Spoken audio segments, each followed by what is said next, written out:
Rule number 1, never lose money. Rule number 2, never forget rule number 1. The stock market is a device for transferring money from the impatient to the patient. Be fearful when others are greedy, and greedy when others are fearful. Price is what you pay, value is what you get. Risk comes from not knowing what you're doing. It's far better to buy a wonderful company at a fair price than a fair company at a wonderful price. In the business world, the rearview mirror is always clearer than the windshield. The stock market is designed to transfer money from the active to the patient. Our favorite holding period is forever. Diversification is protection against ignorance. It makes little sense if you know what you are doing. Opportunities come infrequently. When it rains gold, put out the bucket, not the thimble. The best investment you can make is in yourself.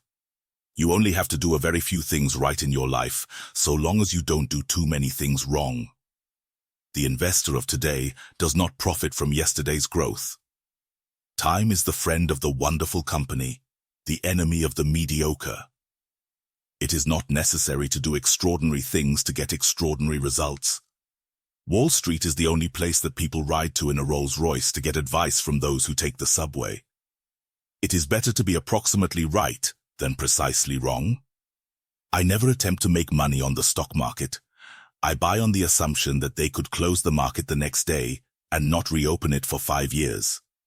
The key to investing is not assessing how much an industry is going to affect society or how much it will grow, but rather determining the competitive advantage of any given company and, above all, the durability of that advantage. You do things when the opportunities come along. I've had periods in my life when I've had a bundle of ideas come along, and I've had long dry spells. If I get an idea next week, I'll do something. If not, I won't do a damn thing. The most important quality for an investor is temperament, not intellect. You need a temperament that neither derives great pleasure from being with the crowd or against the crowd. It is optimism that is the enemy of the rational buyer. I buy expensive suits. They just look cheap on me. A great investment opportunity occurs when a marvelous business encounters a one-time huge but solvable problem.